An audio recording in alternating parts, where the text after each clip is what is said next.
అందరికీ వందనాలు. ఒక వచనాన్ని చూపిస్తాను చూడండి. నేను చదివి వినిపిస్తాను. మత్తయి సువార్త 5వ అధ్యాయము 11వ వచనం. నా నిమిత్తము జనులు మిమ్మును నిందించి, హింసించి, మీ మీద అబద్ధముగా చెడ్డ మాటలు పలుకున్నప్పుడు మీరు ధన్యులు. 12వ వచనం. సంతోషించి ఆనందించుడి, పరలోకమందు మీ ఫలము అధికమగును. ఈలాగున వారు మీకు పూర్వమందుండిన ప్రవక్తలను హింసించిరి.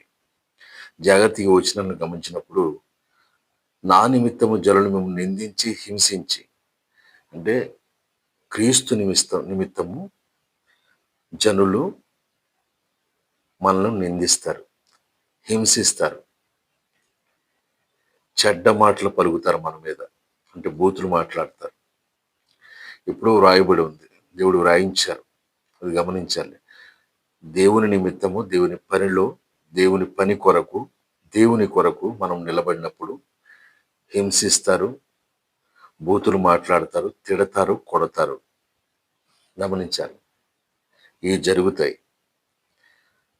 అలాంటప్పుడు మనం ఏం చేయాలంటే ప్లకార్డులు పట్టుకుని రోడ్డు మీదకి ఎక్కకూడదు, మాకు న్యాయం కావాలని రోడ్డు మీదకి ఎక్కకూడదు. ఏం చేయమన్నాడు? 12వ వచనం చూసినప్పుడు, మత్తయి సువార్త 5వ అధ్యాయం 12వ వచనం చూసినప్పుడు, సంతోషించి ఆనందించుడి, ఎందుకు? పరలోకమందు మీ ఫలము అధికమగును. అంటే దేవుడు చూస్తూ ఉన్నారు, దేవునికి తెలుసు. దేవుని పనిలో దేవుని నిమిత్తం నిలబడినప్పుడు మీకు నిందలు వస్తాయి, అవమానాలు వస్తాయి, దెబ్బలు తింటారు, కొడతారు. ఎందుకంటే ఆనాడే దేవుడు వ్రాయించారు ఈ విషయాన్ని. కానీ అటువంటప్పుడు ఎప్పుడు కూడా రియాక్ట్ అవ్వద్దు.